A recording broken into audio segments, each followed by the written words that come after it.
Hey, Mickey. Hey, Bob. How you doing? Pretty good. How are you? Well, it's funny you should ask. I'm doing okay. Good. I just wanted to show compassion. You know, compassion just oozes from you, man. You don't have to go out of your way. So you're back from Europe? I'm back from Europe. I am still underinformed, and so I'm counting on you to fill me in on everything that's happened in my absence in the world. Go ahead. Well, there was this big rumor that Rove is about to be indicted.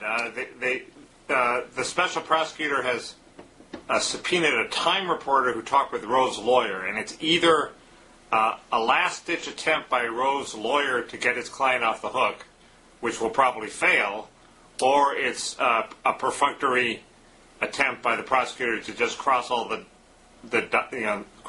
T's and dot all the I's before he doesn't indict Rove. It's completely unclear which one that is. I would say it's a 50-50 proposition even.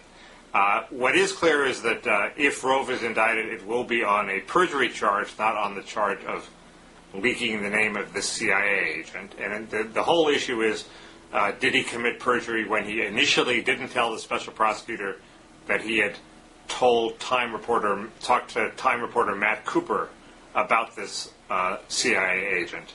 And was that, did he remember it at the time, or was his memory only refreshed later when he corrected his testimony? The problem for Rove, as Tom McGuire mentions, is that anything that might have refreshed his memory also informed him that he, was just about to be busted, and so it both refreshed his memory and tipped him off.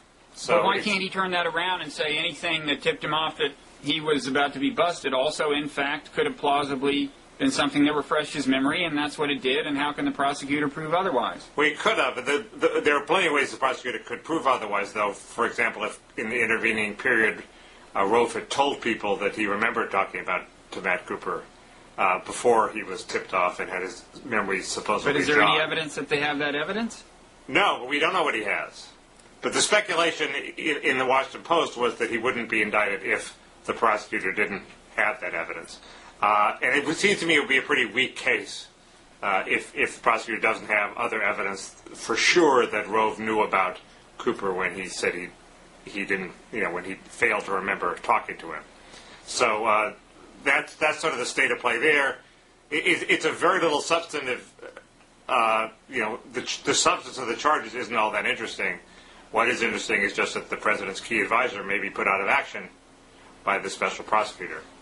And people on the left are all on Twitter about this, and possibly with some good reason. I know it would make my day. Well, that would be something good come of it anyway. What else happened is everybody's talking about corruption. Is it a big issue? I went to a screening of the movie Syriana last night, and the director-writer, who's the same guy who did Traffic, was talking about how, well, the world's going all to hell. The director-writer was there? Yes. Man. It's a prestigious screening. That's the kind of circles you hang out in. Yeah, huh? Absolutely. It was a very big theater. Wow. I was watching Wedding Crashers on a Boeing 777. I think the reason this movie is going to not do well at the box office is because everybody who might want to see it has already been invited to a free screening. But anyway, he went on and on about how everything in the world has been sort of basically destroyed by the Bush administration's war on terror. But he thinks I'm that with this him so far. Sorry, this corruption issue is going to turn it around because Duke Cunningham has pleaded guilty, and there's the case against DeLay and the case against Jack Abramoff. And I have the sort of world-weary attitude, which is D.C. has been a corrupt swamp since the end of World War II when Abe Fortas bailed out and went into private practice. And it was considered scandalous at the time, and it's gotten progressively more and more respectable. Lobbyists have gotten richer and richer. Every 10 years, there's a story about the new Gilded Age in Washington built on corruption.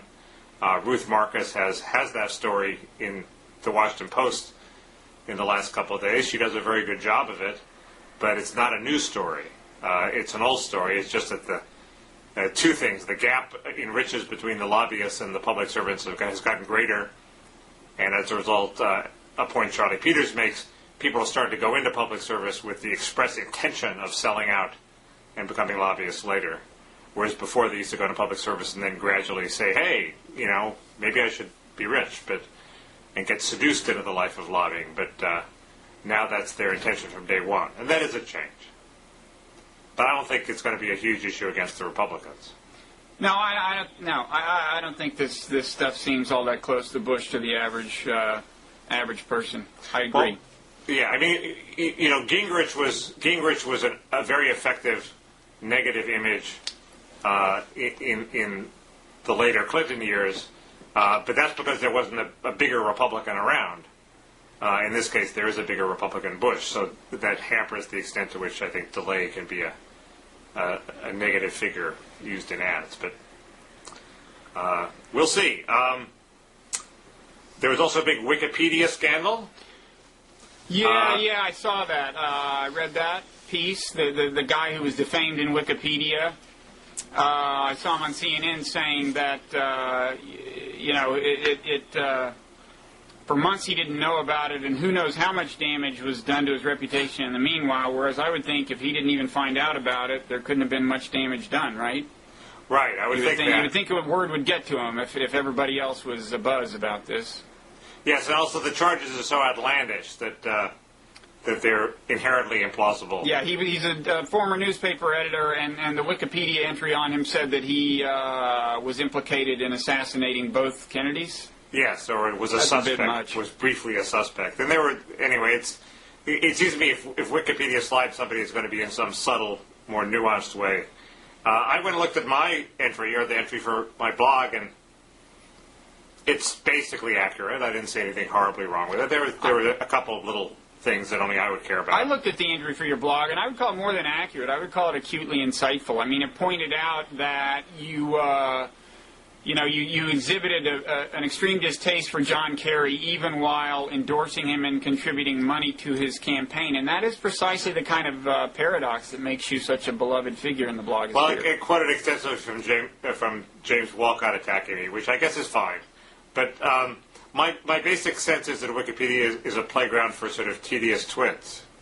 And the first couple paragraphs of any entry are very useful, and then it quickly degenerates into Talmudic distinction making. I haven't read the one on you, Bob. Well, in my case, I think there's only a couple of paragraphs, and so there's no room for it to degenerate. I do have a couple of minor gripes about it, but enough about me. About me. What else can we say about Wikipedia? Here's the thing about Wikipedia. I think I saw the founder, whose name is Jimmy Wales. I saw on CNN today, and he was talking about how these articles. He was saying, these articles get better as they mature. So the idea was that truth is this kind of objective thing, and through this process of ongoing correction, these articles approach the truth asymptotically. And I'm not all that much of a postmodernist or anything, and I do think there is kind of objective truth out there. But the fact is, so much knowledge has an ideological dimension that people are going to argue about the objective truth incessantly in a whole lot of realms. And to the extent that happens, I would think these articles are just going to kind of fluctuate back and forth. I mean, it's too bad that the LA Times experiment with those wikitorials got sabotaged so early by, somebody putting porn on them or something, because then you would have seen the extreme case of truly ideological knowledge being subjected to this process. And I think you would have just seen, guy on the left goes in and adds the word not and changes the thing by 180 degrees. Guy on the right goes in and removes the word not. I think it would have vacillated forever. That's why I thought it was an interesting experiment, because it was so crazy. Yeah. It's interesting because I was just thinking in all the blogging about Karl Rove and Valerie Plame, they are sort of asymptotically approaching the truth, and blogs on the left and the right are cooperating. In other words, you have a right-wing guy like Tom McGuire at Just 1 Minute, and a left-wing person like Jane Hampshire at Fire Dog Lake. They both follow this. They link to each other. They're nice to each other. They both acknowledge the same set of facts. they're both sort of just trying to get at the truth of this, even though one of them wants Rove indicted and one of them doesn't. Yeah, and that's a case where there actually is a truth to the matter, whereas in some realms, like, are we winning in Iraq, or was the Iraq invasion a good idea?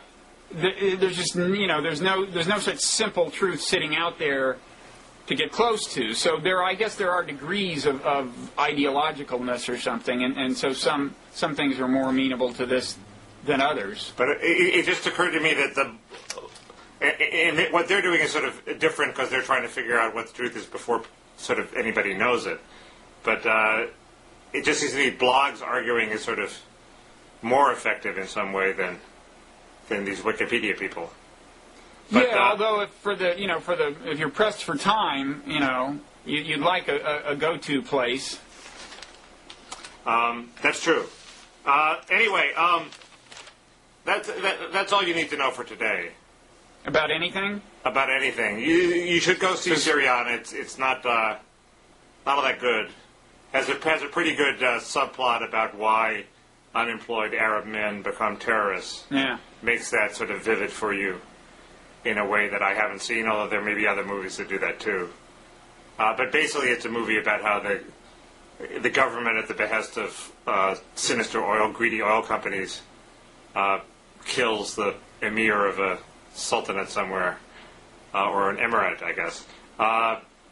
So the director seems very sophisticated when he talks, but none of that gets into his movie, unfortunately. Well, and also you thought what he said when he talked was wrong, right?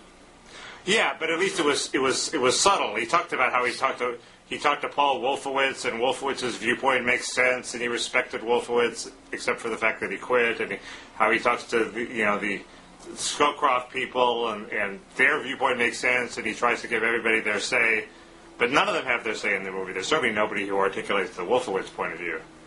It was much more interesting hearing him talk, even crazy as he was, than watching his movie, although, their individual acting, I thought, was well directed, and George Clooney is impressive as an overweight person.